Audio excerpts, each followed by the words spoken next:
Regularly scheduled programs will not be seen tonight so that we may bring you the NFL football game live and in color. Here come the Falcons with Hodge, Bailey, and Johnson. All to the left side. 2 seconds remain. Bartkowski to throw.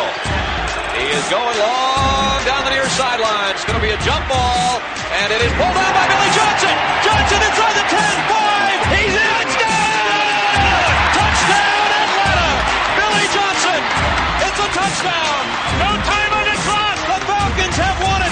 Welcome to Basically a Football Show.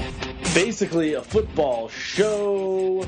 Week 12 in college, week 11 in the NFL. That sounds right. And we're coming up on the best football weekend of the year. Thanksgiving, so you get that extra, you get some holiday football on Thursday, you get rivalry weeks all day for college on Thursday, Friday, Saturday, and then some good NFL Sunday action when we get around to it. I think the Thanksgiving weekend is the best football weekend of the year. What do you think? I'm going to go a step further. I think it's the best sports weekend of the year. Yeah? Yeah.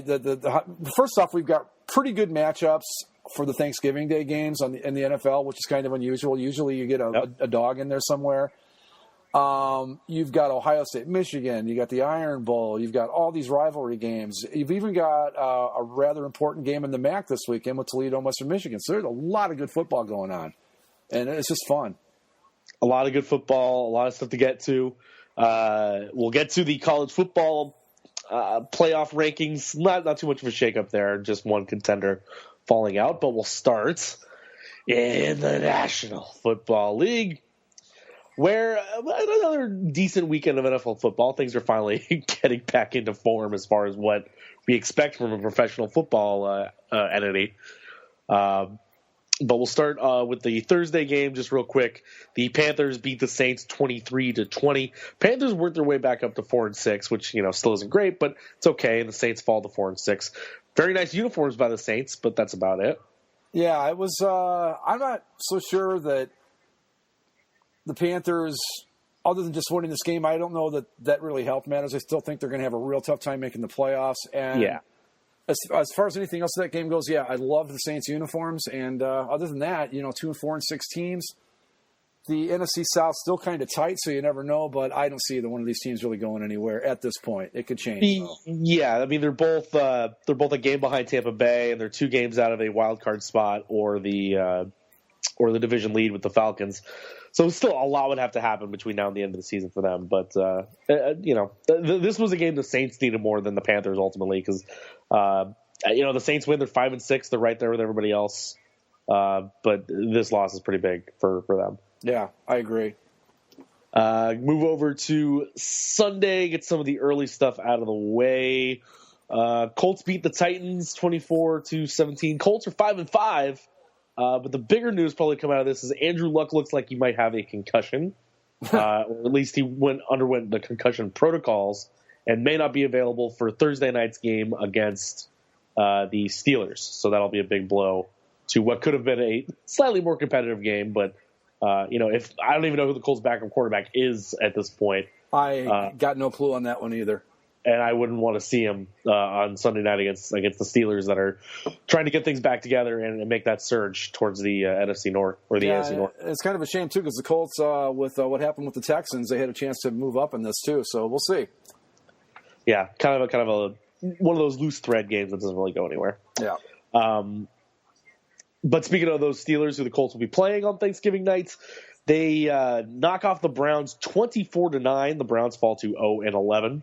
The only real interesting number to come out of this for me is with the win in Cleveland, Ben Roethlisberger has 10 wins in Cleveland, which is more than any single Browns quarterback has in Cleveland since the Browns came back. He is tied with Derek Anderson in terms of wins in Cleveland for Browns quarterbacks. Wow, that's just a real statement on the ineptitude of this Browns franchise. And you really hope for their sake that this is the year where they've officially completely and totally bottomed out, I think. We're really seriously looking at an 0-16 season, but they've got a ton of draft pick stockpile. They've got a bunch of cap space. So maybe this is bottom, and maybe they start moving up from here. But, I mean, come on. And what is it now, 16 years? And Ben Roethlisberger is the winningest quarterback at Cleveland Stadium? That ain't right. It's funny, but it's not right. It's funny for sure, but just kind of an ineptitude thing. But the Steelers, they're back on track. They're 5-5. They're tied now for the AFC North lead because the Cowboys did them a favor and they kept rolling. They beat the Ravens 27-17. The Ravens fall to 5-5. Cowboys. This is, I think, an amazing stat too in terms of winning streaks and all that. This is the first time in Cowboys franchise history they've ever won 9 games in a row. Seriously? Yeah. All those years in the 70s when they were so good, and then the 90s, and this is the first time they've ever done this? Yeah, the first time they ever won 9 in a row. And, of course, they lost the first game, and they're 9-1 now. Dak Prescott, 307. Ezekiel Elliott doesn't quite get to 100 yards, but 97 yards, still a good game. For him, and the Cowboys just keep rolling, man. They're doing just fine. And they've gotten the Tony Romo thing out of the way. That's taken care of. They don't have to sweat that now. Yeah, well, they got the Tony Romo as starting quarterback of the Cowboys out of the way. But all I saw after his announcement the rest of the week were a bunch of photoshops of Tony Romo in Broncos uniforms. I mean, if he's going to go, that wouldn't be a bad spot for him to land, really. Sure, there's plenty of places, Denver, Arizona. Chicago. I don't know. Yeah. Chicago's probably more than a quarterback away at this point. And I'm sure that they'd probably like to send him to the NFC or the AFC rather than the NFC if they're going to send him anywhere. Here's an intriguing possibility if we're going to talk about it real quick. How about Tony Romo to the Kansas City Chiefs?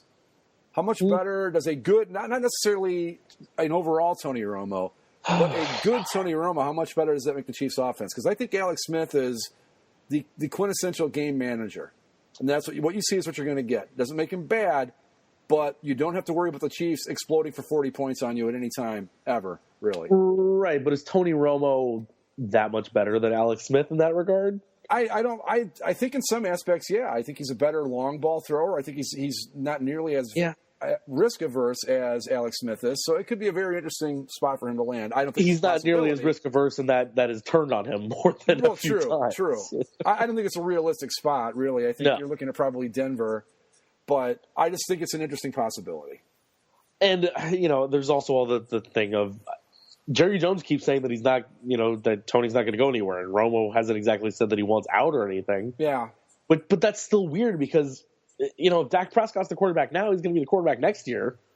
And what are you going to do? Just let Tony Romo be his mentor for the rest of his career and just, let him sail into that front office job with the Cowboys when he's done? Well, I'll tell you something. If he were smart, that's what he would do, because after the injuries he's had for the past few years, the back, the neck, who knows before the concussion protocol thing started how many concussions he's had. Really?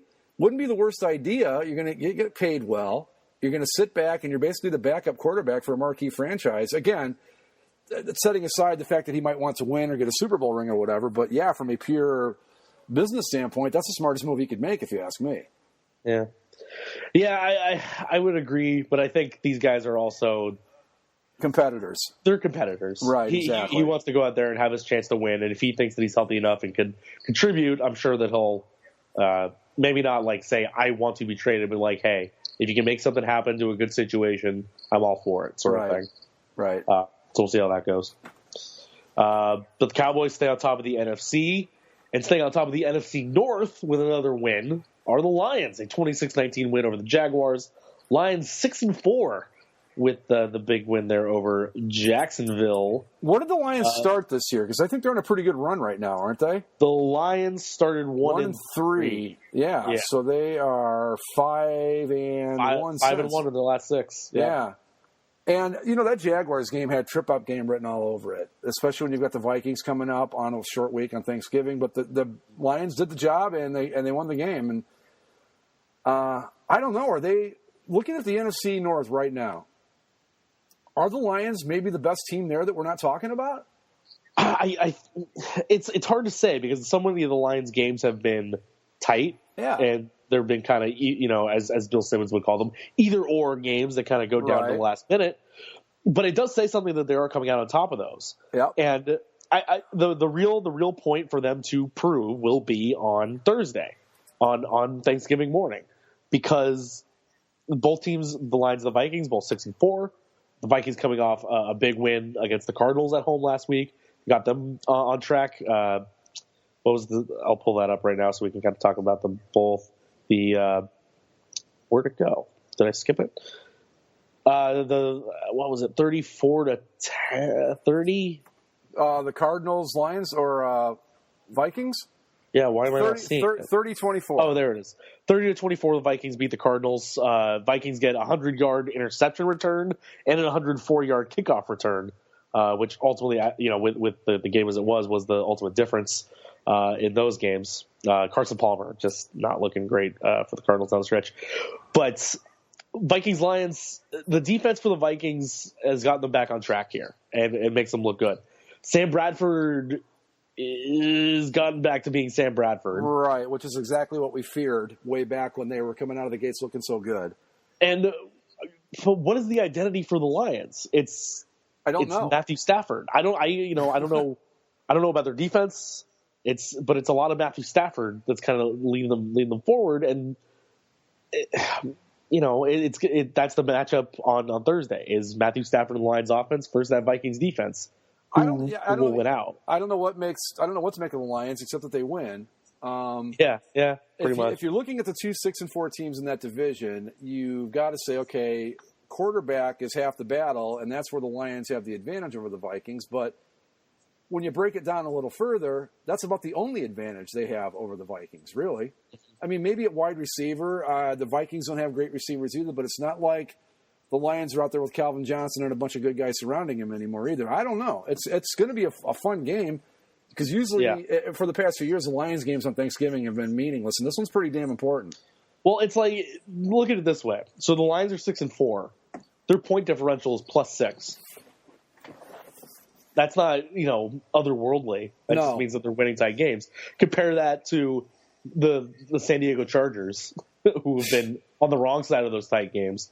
They're 4-6, and they have a +14 point differential. Yeah. It's just how the cards lie or how the ball bounces, sort of thing. Right. For the Lions, it's going well. I mean, the Lions could be, for all intents and purposes, they could be a bad football team, and they're just winning the either-or games, and we think they're good when they're actually not.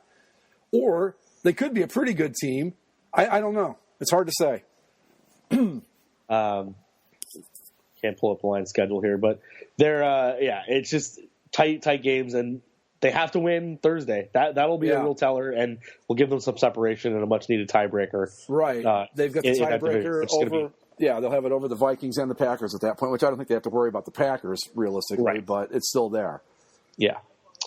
And then on the other side of that Vikings game, the Cardinals 4-5-1 now. Man, it's over. They had so many opportunities to win that game if they had just executed against the Vikings, and they didn't. You get the 100-yard interception return towards the end of the second quarter. They come out the opening kickoff in the second half goes back 104 yards. Those are backbreakers. Yep. And they did a great job to keep themselves in it and come back on it, but you can't have those sort of mistakes, especially in the situation that they're at. And 4-5-1, I'd say they're pretty much done. This is a real momentum killer. They're basically wasting a great season out of David Johnson because I think they've got one of the two best running backs in the NFL right now. Yeah, but that's about all they have. Palmer, a nice experiment, and he worked out for a little while. But as we've talked about many, many times, it's time for them to start looking for a real quarterback for that team because I think they've got some good pieces in place. But as far as this year's playoffs, barring something really unforeseen, I don't like their chances of getting in at all. No, me neither. And they've really kind of screwed the pooch too with not drafting a proper backup for Carson Palmer in the time, or somebody to at least develop. Unless Drew Stanton turns into Kirk Cousins pretty darn quick, I think that they're going to have to probably draft a quarterback. Yeah. Drew Stanton is still their backup, which is not saying a whole lot. But that's been their problem for a long time. When they had Kurt Warner, they didn't bother drafting a backup to groom. No. What happened? Kurt Warner was initially supposed to be Matt Leinart's backup. Yeah. And then he beat out Matt Leinart and went on to lead them, but they never bothered to fill in the gap behind him. So, Matt Leinart was there, but he went on to kind of be one of those Heisman Trophy winners that falls off. He was a bust in the 2 ways about it. Yeah. The last and they got the handful of guys that patch the gap between Warner and Carson Palmer, and then Carson Palmer goes down, and you have a problem. The last good young quarterback the Cardinals had was Jake Plummer, and that's going a ways back. But yeah, he was the last guy where I think they drafted him. I'm pretty sure they did, and he had he was a pretty good quarterback. I think people forget how good Plummer was for a little while there. And since strong guy at ASU playing the same team. Yeah. And since then, it's been the old veteran with really nobody there to fill the hole if he goes down. Yeah. Yep. So that's their own problem, and they should have. God, you look at so many times these good teams with good quarterbacks. Do you think the Packers would have passed on Aaron Rodgers just because? No, we have Brett Favre right now. We don't need another quarterback. No. You got to be ready for this sort of thing to happen. That's the thing. I mean, the Packers were smart in that particular instance because Rodgers dropped down to lucky. Yeah, but he dropped down to 25th, and they're like, hey, you know what? We don't need a quarterback, but this guy's too good to sit here, and they grabbed him. And I think a lot of other teams probably don't do that because we're set at quarterback, we'll worry about it next year. And you're right, the Packers got lucky, but they were also smart enough to realize this guy is probably a top 5 potential pick sitting here at 25th. We're going to grab him, and they did. Yep. Bills beat the Bengals 16-12. The hell has happened to the Bengals this year? Wow, I don't know. That's a team with so much squandered potential. Yeah. You wonder how bad that playoff game last year really set that franchise back. But they fall to 3-6-1. Not great. Not at all. Not at all. And the Bills up to 5-5. They're kind of hanging around, but they're still 2 games out of a playoff spot. But still 5-5 hanging around Buffalo Bills. Not bad. But, yeah, the Bengals are probably – I think the Cardinals are my biggest disappointment in the NFC, and I think I'd have to say it's probably the Bengals in the AFC. They were talented enough, I thought, coming in this year to win that division, and they're lucky the Browns are down there to keep them out of the cellar right now. Yeah, they're just not a good team. And I think this has got to be it for for Pete's sake, I can't believe I can't remember his name. Why can't I remember it either? The head coach, Marvin. Yes, Marvin Lewis. Marvin Lewis, right. He's not even going to get a chance to blow a first-round playoff game this year, but I think it's got to be done there. And I like Marvin Lewis. I thought he did a really good job with the Bengals, but sometimes you just need to change things, and I think that's where they're at right now. Well, he's been there forever, too. I mean, honestly, he should have been fired a long time ago. Yeah. Based on some of those playoff losses that they've had.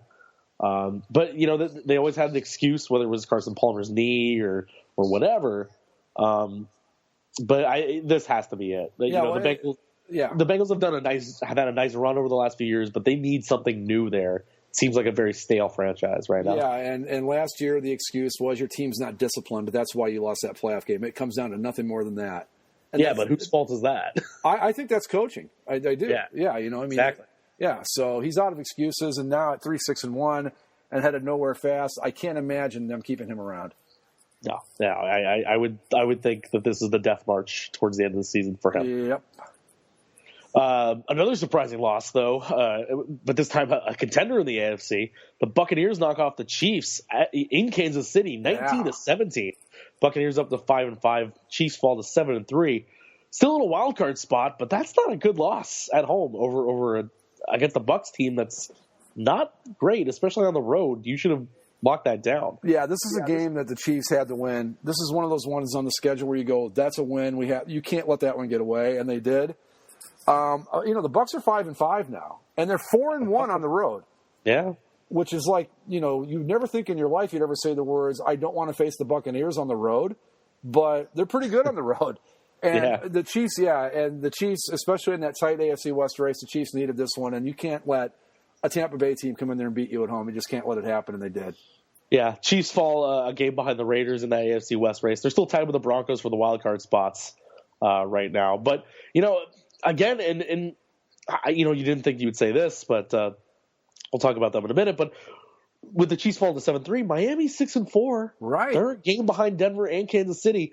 That you have one more slip up like that, and all of a sudden you may be out of the playoffs. Right, you're right. At best, or at worst, and at best, you're right in the thick of it, which is not where you want to be. I mean, you want to have some cushion, and one more loss, and they're right there with Miami. And Miami's a hot football team right now. I don't know if they're as good as this winning streak would make you think they are, but whatever the case is, they're winning the games, and that's what keeps you in the race. Yep. Obviously. Giants beat the Bears 22-16. Giants move up to 7-3. Bears continue their terrible season. Jay Cutler now out for the season, along with a bunch of other guys on the Bears. Yeah, and I think that's probably a reward at this point. Yeah. God, that's a franchise that needs a full burning. Again, you've got a couple of teams in the NFL that are just every day going, thank God for the Browns, because how much more attention would the Bears be getting outside of Chicago if it weren't for the Browns being so horrible, or the 49ers? True. Yeah.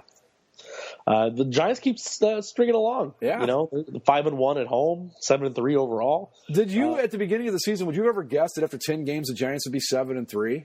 Yeah, well, we joked for a long time how bad the NFC East is. Best division in football right now. Yeah. Between them and the AFC West, because you got the Cowboys at 9-1, the Redskins are 6-3, the Giants are 7-3. It's a good division. Not to mention the Eagles bringing up the cellar at 5-5. Like that's right. That's a good division. Yeah, I mean, we always joke like it gets all this attention it doesn't deserve. This year, it's actually a good division. All those teams are pretty good. Yep. I would have had the Giants, like, to me, at Week 10, at the start of the season, I would have said if they're 6-4 at Week 10, that's really good for them. That's what I would have thought. 7-3 is just they're in good shape. And they're kind of under the radar at 7-3, and that's kind of brought up. At least Bill Simmons brought it up that could we be like on a low key track for Giants Patriots round 3? Wow, I don't know. I mean, Giants, they're 7-3. They're pretty good, but boy, I don't know. I don't see them getting past Seattle. I think they've got to get past one or the other to get there, right? Right. Well, here's the way it would like if the playoffs started today, they would play Atlanta in the first round. Okay, I like giving that one. And then the second round, depending on the other game would be Detroit and Washington. Who knows? But then, they either have to play Seattle or Dallas on the road, and they've shown that they, no matter what, they can play a tight game with Dallas. I tell you, here's the way I would look at it. I like their chances better if they played, say, Dallas in an NFC Championship than I would if they played Seattle. Because if you're going to play Seattle in the NFC Championship, you're probably playing them in Seattle. Yep. But they could be quietly sneaking up on us, and it might be one of those years where we're like, oh my God, the Giants won the Super Bowl again? Yeah, I could see it. Exactly. And the Giants are probably fine with that. Yeah, we're just going to keep winning games, stay under the radar, and it helps that the Cowboys are 9-1 because there's all the attention's on them. No one's hearing about the Giants. Well, and you think about it too. When you think of the teams with like multiple Super Bowl wins, do you ever consider the Giants, even though they've got 4? It's always like 49ers, Patriots, Steelers, Cowboys. The Giants are right there with them as far as championships, and you never ever think of that. But there they are, Yeah, well, because the last two they've had have been kind of out of nowhere, and they've both been against the Patriots, in different circumstances, but they've always played kind of the underdog with the upset. I guess actually, the first couple times they won too, they were really good teams, but they were still going up against the juggernaut Bills. The only time they were the prohibitive or not prohibitive, the consensus favorite in a Super Bowl was it 86 when they played the Broncos? Anyway, it was way back when they played the Broncos the first time. They were the favorites in that. I think from that point forward, I know they were the underdog against the Bills, and they had to be the underdog against the Patriots both those times. So they've had one season where they came into it and you'll go, this is the dominant team. They're the best. The rest of the time, not so much. Yeah. Speaking of those Patriots team they beat, the Patriots still chugging along, 8-2. 30-17 win over the 49ers. Tom Brady's first game back in his home area in the Bay Area. Yeah, I guess. Wow, okay. But they either play the 49ers in Foxborough, or maybe he wasn't healthy the last time they played there. I don't know the exact circumstances. Yeah, and they're not going to meet up a lot anyway. I mean, that's like in every, however many years type deal. Yeah, once every 8 years they might go out there or whatever it is. But he has 4 touchdowns, 280 yards. They keep chugging along, tied for – I guess they're actually the second seed in the AFC now that the Raiders are on top, but still doing their thing. Seahawks, they've rounded back into being the Seahawks that we all know, love, and hate. Yep. 7-2-1 with a 26-15 win over the Eagles. It was really never even that close. The Seahawks dominated this one pretty much from the start. Russell Wilson with a touchdown pass and a touchdown catch in this game. I will give credit where credit is due. That was a pretty play that they ran there. Was it Baldwin that threw the pass? Yeah. Yeah, that was nice. And I will give credit where it's due again. I don't like this team, and I really don't like Russell Wilson, but they're good. They're really good. They're Super Bowl caliber good again this year. This is 2 years in a row that they start off kind of slow. They're still trying to put things together, and we all write them off saying, "Oh, finally the Seahawks are done. We're tired of them. The salary cap's catching up. They can't do it anymore." And then you forget about them, and then you turn and look 7 weeks later, and they're 7-2-1, second seed in the NFC, on top of the NFC West pretty easily, and if they're back to being what they are. Yep. Good defense, run the ball efficiently, and Russell Wilson just doing what he does and the horseshoe out of his ass every single week. Pretty much. Yeah. We mentioned the Dolphins earlier, and they win 14-10 over the Rams. They pulled this one out with 2 touchdowns in the final minute and a half of the game because the Rams defense is their strength here. Through 3 quarters, the Rams looked good. The defense looked really good. Todd Gurley looked okay. He was getting kind of back into form. He had that first touchdown. Jared Goff didn't make any real mistakes. He just wasn't all that efficient. Okay. We saw Jared Goff finally. I will say that he is an upgrade over Case Keenum. Yes. But I would say barely. He has things to work on. Like, I think the thing that I noticed the most is when he would miss passes, they would tend to be high. Right. And they would kind of go off the receiver's hands or they just sail over him. And that has the potential for disaster in the future if teams start seeing that. They, play the tip drill, essentially. Let him throw high. Let it tip off a receiver's hands at an interception. But he didn't make any real mistakes. But I also don't think the Rams weren't exactly opening the playbook up for him. Right. They put it out. Of his 31 pass attempts, there were only 5 that went more than 10 yards in the air. Right. Any pass that he had for longer than that, he threw short and the guy ran with it. They were being very conservative with him, trying to shelter him. But I think just even the threat of having a quarterback that could potentially make a pass downfield allowed Todd Gurley to have a little bit more open space, and you saw that early when he got the touchdown. So it's a process. There's still a lot that needs to be fixed. But I thought he looked okay, and it's something that I'm willing to live with and look forward to improvements in the coming weeks. If we don't see them, then you're going to have a bigger problem.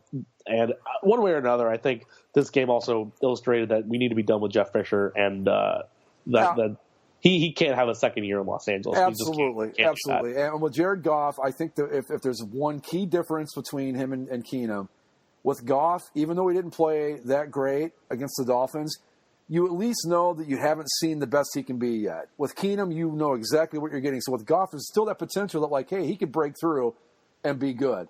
And that gives you hope, where there is none of that with Case Keenum. And really, the thing in this game in particular, the Rams were fine. I mean, 10-0, not exactly blowing the doors off, but they were in control. And then they just blew it in the last minute and a half. The defense fell apart, and the Dolphins capitalized, got those 2 touchdowns late for the 14-10 win. And the Dolphins have surged now. They're 6-4. They're a game out of the playoffs. We've seen this before from them, where they've been kind of in the picture, but this has been a really nice run by them. With starting with the running game with Jay Ajayi, and Ryan Tannehill didn't have a bad day. 2 touchdown passes. Tannehill's played pretty well. The running game's helped a lot, but normally it's the other way around with the Dolphins. They start out strong, and by this point you're going, well, they did what we thought they would do, but now.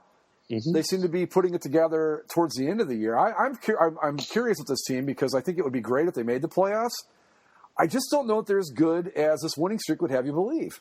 Maybe they are, maybe they're not. But I don't think they are. I'd like to see it, but I just don't know that I'm buying all in on the Dolphins just yet. And their problem too is, who are they going to catch? They're a game out of a playoff spot. You got Denver and Kansas City both at 7-3 in front of them. Yeah, but I know that Kansas City plays Oakland one more time.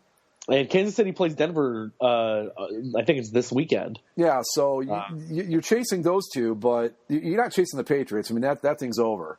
Right. Then again, though, they're only 2 games back of the Patriots. Stranger things have happened, but that's not what you're going. You're just shooting for a wild card now. But, I don't know. I think it's fun that the Dolphins are finally good, sort of. And we'll see where they go. But looking at their schedule, I mean, they've got the 49ers up next. That should be a win. At the Ravens, that's a winnable game. Cardinals at home, that should be a win. At the Jets, I mean, they've got a very favorable schedule the rest of the way out.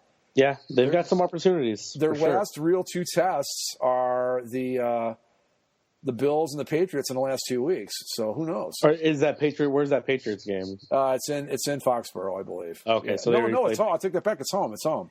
Okay, well, because they always manage to kind of surprise the Patriots at least once a year, yeah, or every couple of years, yeah. Yeah, so that's an opportunity for them. Yeah, they played well. There's the teams in front of them do kind of have to play against each other, and we can see maybe they can sneak in that spot. They're not a Super Bowl contender. I don't even know if maybe they win a first round game because they probably be playing the Texans, but it'd be interesting down the stretch. Absolutely. Sunday night game, Redskins, Packers, and oh boy, Greg, your Packers are bad. Yeah, I don't even know what else to say at this point. A lot of people are saying there's a lot of injuries, and yeah, I suppose that's the case, but when you're just getting smoked week after week, it's more than just injuries. There's more to it than that. Yeah, Redskins pull away late with a couple touchdown passes by Kirk Cousins, some big ones.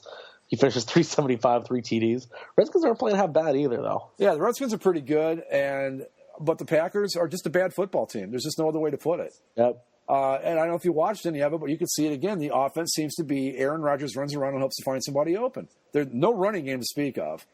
And, Rodgers isn't the problem, I don't think, but they're just not good. They don't have enough talent. There's no running game. The receiving core is okay, but, the defense looked like it might have been fixed early on, but it's got problems too, and they're just it might be time, much like the Bengals, it might be time just to get some new blood in there and get a guy that expects a little more out of his players than Mike McCarthy does.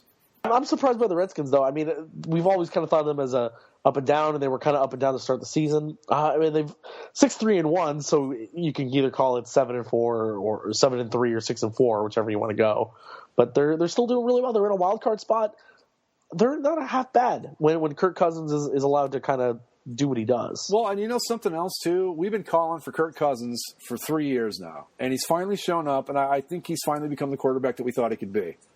Mm-hmm. So, yeah, I like the Redskins. I think they're kind of fun to watch. You really – what makes them interesting is you kind of don't know what you're going to get.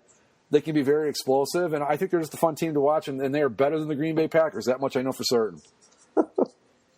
And then Monday nights in Mexico. This was an interesting game. The Raiders knock off the Texans 27-20 in the smoggy high altitudes of Mexico City, Estadio Azteca. Raiders are 8-2. They are the number 1 team in the AFC currently. Yeah. With a tiebreaker over the Patriots. Texans fall to 6-4. They're still on top of the AFC South. What did you find so interesting about this one? I just thought that the Texans played very well. At a certain point, I think the Texans have got this in the bag. The Raiders are going to go, we'll still be 7-3 after this, and I kind of thought they were done. And then they came storming back and they won the game. The Raiders showed me a lot by pulling this one out because I really thought the Texans outplayed them for most of the game. Yeah. No, Texans are okay, but the Raiders, they've really come on strong. Yeah. And I'm really excited because with the early results they had where they were kind of pulling things out and got beat at home by the Falcons, it was, are the Raiders what we thought they were? Or are they going to be as good as we had hoped? And since that early rough start, they've kind of coalesced. Offense is clicking, defense is performing like we know it can, and they're 8-2. And this is fun. This is fun to have the Raiders good. Moving over to college football, and the top 4 in the college football playoff rankings stayed the same for a week. Not too much shakeup there. Alabama, they are number 1. They are 11-0. They got a 31-3 win over Chattanooga. Big win for the Tide. As always, scheduling that scrimmage game before the Iron Bowl. Got to get that in before this week's Iron Bowl against number 13 Auburn. Ohio State, number 2 in the land, 10-1, and they survive barely on the road against Michigan State. Sparty went for a 2-point conversion here late, right? And actually not. There was 6:40 left in the game, which I thought was very odd. Yeah, it was a ballsy call. Yeah, I thought kind of a dumb call because you still got 6 minutes and 40 seconds left. You're moving the ball pretty well against the Buckeyes. Why would you do that? To inspire the troops, I don't know, but it ultimately leads to Michigan State's fall. And I mean, if Ohio State had lost that one, then you have a real problem on your hands when it comes to the playoff as a whole. But Because, I mean, if Ohio State had lost to Michigan State this week and then they beat Michigan next week, what the hell do you do? But they avoid that disaster. And the committee doesn't punish them for it, keeps them at number 2. They will play number 3 Michigan, of course, this week in Ohio at Columbus after a 20-10 win over Indiana for Michigan in the snow at Ann Arbor. And Clemson is 10-1 after a 35-13 win over Wake Forest. They clinched their division in the ACC with that win. So the top 4 is the same. No big deal. Everything seems okay. In terms of a team sneaking in, well, we had thought it was going to be Louisville if things had gone cleanly. But we kind of forgot about this game on their schedule, at least pushed it aside after Houston lost earlier in the year. But at the beginning of the year, we said, oh, this is going to be a huge game after Louisville beat Florida State and Houston beat Oklahoma. We thought this was going to be a huge game late in the season. Well, it turns out to still be a huge game as Louisville on a Thursday night goes to Houston and loses 36-10. So Louisville falls from 5. They go down to 11. And Houston actually jumps up into the rankings at number 20. With the win. Big loss there for the Cardinals. I thought that, as strange as it sounds, a 36-10 score, I don't think that game was even that close. Houston just had their way with Louisville, especially in the first half of that game. Mm-hmm. Just did whatever they wanted. And nice win by the Cougars. It's a shame for Lamar Jackson and the Louisville Cardinals, but you got to win them all, and they didn't, and they're out of the picture at this point, I think. And this game was also not just a big loss for Louisville, but a big loss for Lamar Jackson. Yeah. Who, for a while, we just kind of penciled him in. Oh, yeah, no, he's going to win the Heisman because he's been so amazing for most of the season. He's come back down to earth recently. And I don't know if there's anybody really nipping at his heels to usurp him in terms of the Heisman race. There's a few names, that running back from San Diego State. You got Jabril Peppers at Michigan. People are putting Baker Mayfield of Oklahoma in there. J.T. Barrett's name's getting tossed around a little bit. Yeah, but I don't know if there's anybody that's been as electric as Jackson was at the beginning of the season. I think he's still first in the Heisman rankings right now, if I had to say. I do too. But there's mostly just because there's nobody else having that single great individual season that can really knock him off. I was watching something. I don't remember what show it was. I was watching on TV last night. It was a college football show. Mm-hmm. And the way they described it was they said that Jackson had lapped the field in the Heisman. And with the Houston game, he fell down, and now he's only like 300 yards out in front. There's still nobody close enough that he can see them behind him. And that's kind of the way I feel. I think he had a trip up there, but he was so far out in front that I don't know that this one game is going to cost him that badly, especially when you consider, like you said, there's really no one there to step in and take the spot that you can really make an argument, okay, with his bad game against Houston, this guy should move into the spot. I don't see anybody out there at that, so I think he's going to be okay. Yeah, I think purely from a numbers standpoint, the running back from San Diego State, Darnell Pumphrey, is having a huge season. He's been great, but San Diego State isn't really influencing too much. Right. They're having a good season for themselves. They're 9-2, I believe. They're leading their division in the Mountain West, and they have the potential to beat Boise State in that Mountain West title game. But they're not going to be that Group of 5 champion. They're going to go to a bowl game, but they're not an impact team, and so nobody is. Plus, he's already hurt by being on the West Coast. We all know that's that's just how it is with the Heisman voting. So to be a West Coast team in a lower conference, nobody's seeing his games.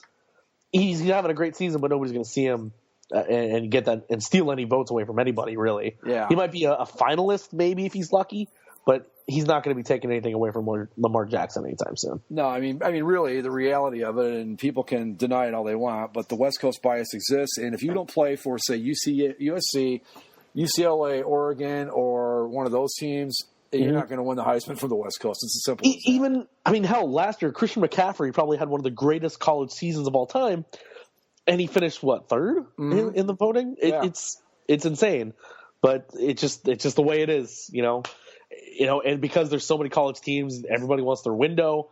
Pac-12 plays a lot of their games just too late, and for somebody that covers college football, you should stay up and watch those, you would think. But, it's an unfortunate thing that we just kind of accepted. That's how it goes out here unless you're having a truly tremendous season. Right.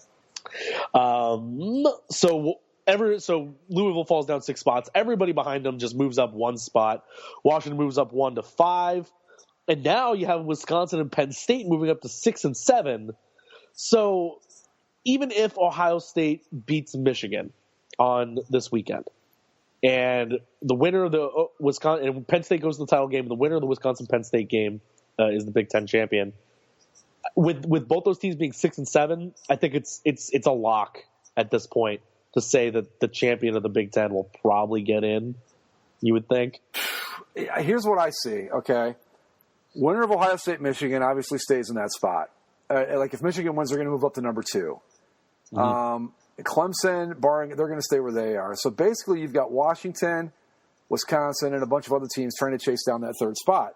My thing is, and we've talked about it before, does the conference championship matter, or are you going for the 4 best teams, or, and I forget where I saw this, are ratings what's driving this thing at the end of the day? Mm-hmm. Yeah. And that changes the whole dynamic if you look at it like that. Yeah. I think Ohio State, if they win, and then Penn State plays in the championship game, I don't know how you keep them out. I don't think they should go, but they're going to be sitting there at 11-1, and it's going to be weird. It's going to be, I think, unfair, but I think their best chance to get in is just to win this weekend and sit back. Well, and the other thing is, I mean, I say that they're a lock, but if Washington wins out, because Washington State, despite losing this week, only fell down 1 spot, which is kind of a gift to Washington. Yeah. To let Washington State stay ranked this week. So if Washington beats Washington State, and then they go on to play Colorado in the Pac-12 title game, who Colorado is at 9. It's such a logjam right now because no matter what, one of Ohio State or Michigan has to lose. Yes. And if Michigan wins, they go on to the Big Ten title game, and we can clear up that whole mess. Yep. If Ohio State wins, you're not knocking them down. Ohio State is staying at number 2. And then what do you do? You're not going to knock out Ohio State from the top 4 at the end of it. You think? Right? You think, but you know what? They might. You think, but it was easier to do when you had TCU was 4 when they got pulled out of the last second. Yeah. For a team to go from 2 to 5 potentially, especially after they have just beaten the number 3 team in the country, and only 1 loss. They can't. They wouldn't be able to do that without some sort of outrage. They could do it, but it would be so clear that they're rigging the game at that point. Right. Yeah. And if you have Ohio State in there, I think as a concession to the Big Ten, you would have to say, okay, well, Ohio State didn't make it, but we're also going to put the Big Ten champion in. And then if you do that, then you're screwing out potentially Washington. You're screwing out potentially Oklahoma. If Oklahoma keeps winning. Because Oklahoma, despite our misgivings, they're still up at number 8. If they can win out the rest of their schedule and claim that Big 12 title, they have just as much of a shot or an argument, at the very least, to being one of those 4 teams. Here's the way such a mess. Here's the way if it okay, let's look at it like this. If Ohio State beats Michigan, okay, you're right. They're going to stay at number 2 theoretically, and they're in. To me, at that point, if Washington wins out and Clemson wins out, they're your other 2 teams. Even with leaving Wisconsin or Penn State out. Yes, absolutely.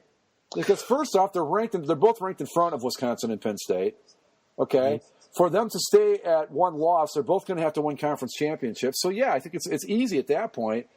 And then you really it kind of, if that's what happens, that works out best for everybody because then you've got Wisconsin and Penn State going, well, we won the conference. Like, yeah, but you got 2 losses, which I guess is a fair argument, especially if Penn State's going to go, wait a minute, we are conference champions and we beat the team that's in ahead of us. So yeah, I think it would be a bigger argument if Ohio State wins and then Penn State wins out.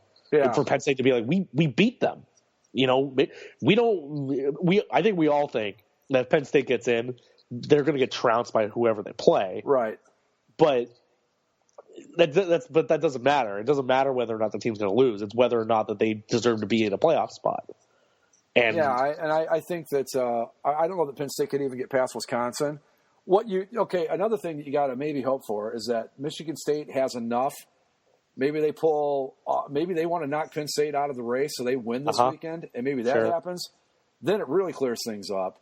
But it's it could really be. I said it a couple weeks ago. I'm going to say it again. Somebody's going to get screwed hard this year.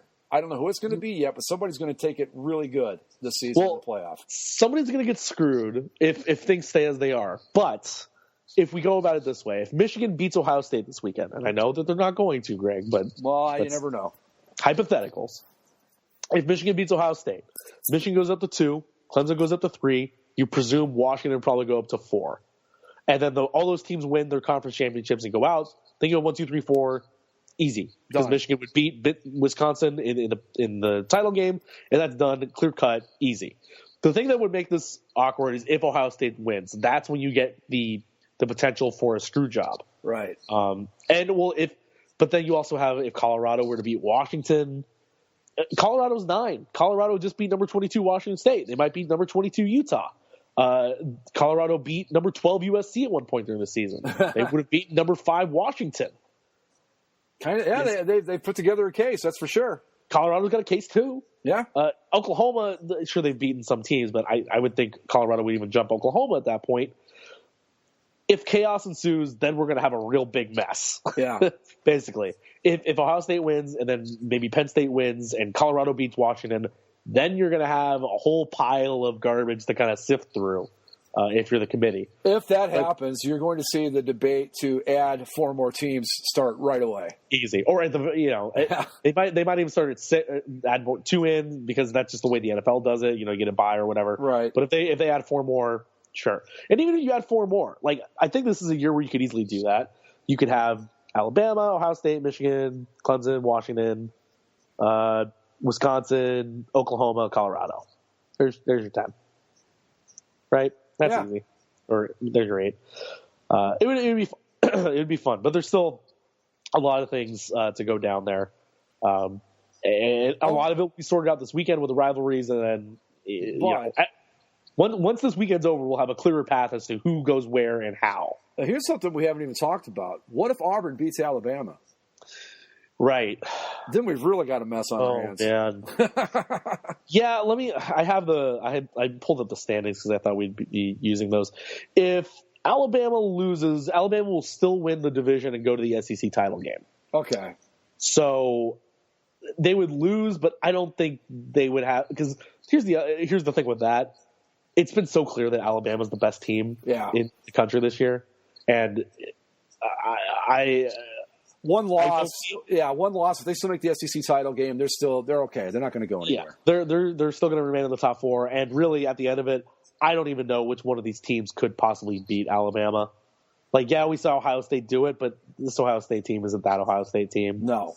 Clemson had their shot last year. They're not the same. Washington has their flaws. Every other team below that has flaws. Alabama is just the most complete college football team in the country this year. And if they don't win, it just seems like it's an inevitable march to a coronation for Alabama again. But college football, weird things happen. But yeah, if they were to lose to Auburn, it'd be huge. I don't think it would shake things up that much. No, they would probably drop out of the number 1 spot, but they're not dropping out of the top 4. I don't even know if they drop out of number 1, to be perfectly honest. Yeah, you know what? And if they didn't, I don't think I'd argue with it. Yeah. Because are you going to say that Ohio State, if they beat Michigan, should be number 1, despite them not going to the conference championship game? See, that's the thing. Ohio State, you got nobody but yourself to blame for this. You let stupid Penn State beat you.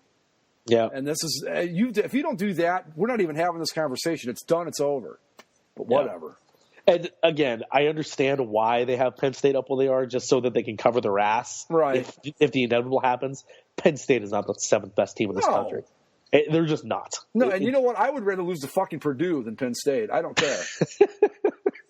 I would rather lose to Michigan, to be honest. At least there's honor in losing to Michigan. I'm just saying. Yeah. Anyway. So all the other teams kind of won. They went up. Oklahoma gets a big win on the road against West Virginia in the snow. A ranked West Virginia. They're solidifying their Big 12 championship. Colorado, big win over Washington State. That was a tight one. Now the Buffs are having a really nice season. We haven't talked about them much. Season. Yeah, but they're doing really great. Good to see them back too. Yeah, it would be fun if they could make some real noise and win the Pac-12, coming out of nowhere after being a doormat ever since they joined this league. But still, respectable season for Colorado. Maybe they lose to Utah this week, and then USC comes out of nowhere and goes to the Pac-12 title game. But it'd be weird if that were to happen. Let's see. Oklahoma wins. Louisville loses, of course. USC with a big win over UCLA, and of course the prettiest college football game every single season, bar none. Oh my God, it looked great. I don't have any. As much as I like USC and like seeing them play at home, USC versus UCLA, red blue in the Rose Bowl is just it's a nearly perfect college football game. Yeah, aesthetically anyway. Yeah, you just can't beat it. I mean, you got the Rose Bowl, you got the color on color. Come on. Yeah, this doesn't get any better than that. Yeah, and then USC will play Notre Dame this weekend, of course, with their rivalry games back to back. Auburn wins; they're 8-3. Let's see, Florida got a big win over LSU to win the SEC East in their home game on the road at LSU, because LSU is a bunch of big babies and won't play a road game. A lot of good it did them. Yeah, I think that was some major motivation for Florida. So they moved to 8-2. They're probably going to play, or they will play Alabama in the SEC title game. Florida's defense maybe could pose a challenge for Bama, but they still don't have enough offense. I mean, this was a 16-10 game. Yeah. Florida ground this one out like they normally do. I'm looking at it, and I'm trying to think of a team that, if I had to pick, who's got the best shot at beating Alabama, and I agree with you. Ohio State's not the Ohio State team in 2014 that beat Alabama. They don't have the dominant running back like they had with Ezekiel Elliott back then. Michigan is just they're not explosive against good teams. The offense just goes and hides. I don't know what happens. Clemson, I think, might be able to, but I don't know, man. I think you're right. I think we're marching towards an Alabama coronation. The only other interesting stuff as we march down the rankings is, of course, the group of five stuff. So Boise State, they beat UNLV 42-25. They moved to 10-1. They move up to number 19. Houston jumps from out of the rankings up to number 20. 9-2, Houston. Western Michigan, 11-0. Shut out Buffalo this week, 38-0. On top of the MAC, 21st.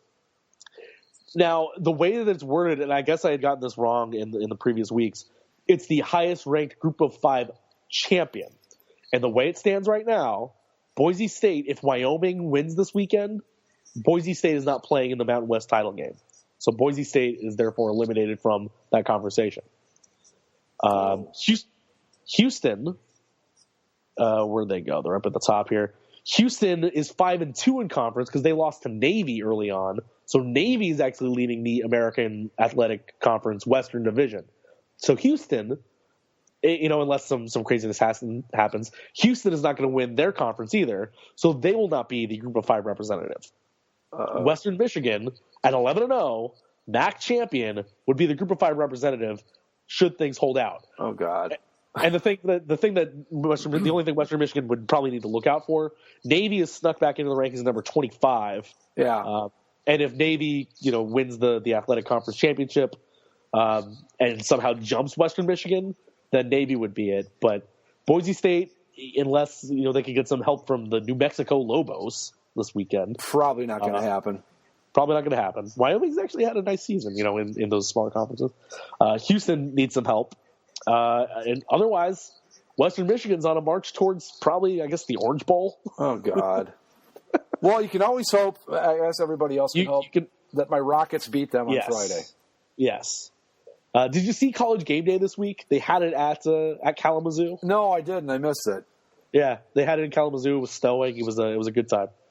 I know they're doing 5 hours of game day from Columbus this week. Oh, well, because that's what we need more of. Right.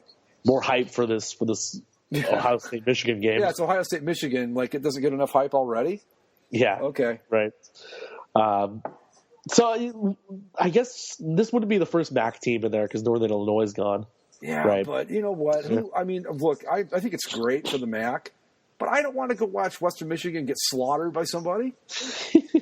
Yeah, I guess who would they play at this point? It'd be like Oklahoma or somebody. Yeah. Well, then again, I'd love to see them beat Oklahoma. That would be really funny to me. But yeah. Oh, there was one thing I did want to mention. If we go back to the top of the rankings, because you mentioned Oklahoma. Oklahoma State is 9-2. The conference championship for the Big 12 looks like it's going to come down to that Oklahoma State game. Now, I'm not advocating Oklahoma State to necessarily be in the playoff picture, but they're 9-2, and that one of those losses was that Central Michigan loss.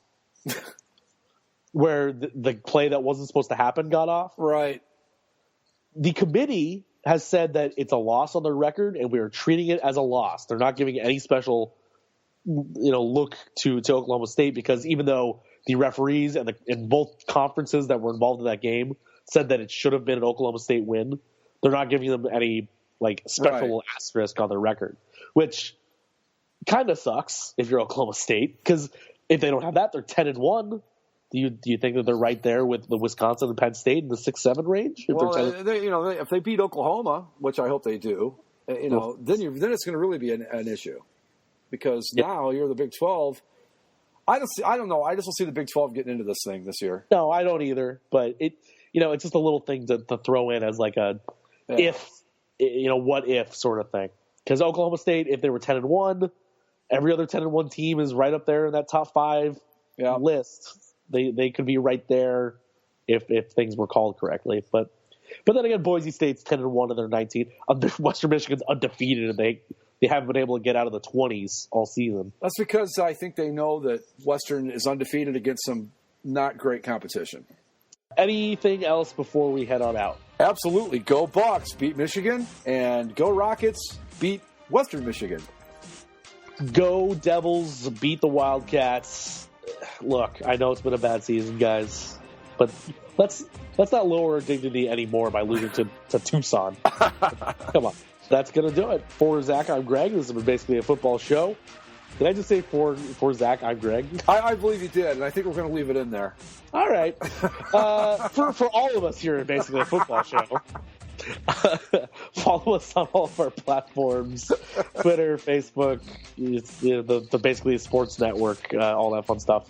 And until then, happy Thanksgiving, or let me be the first to wish you a happy Thanksgiving. And enjoy the football. Happy Thanksgiving, everybody. Good evening and welcome, everybody. I'm Kirk Herbstreit, along with Brent Musburger.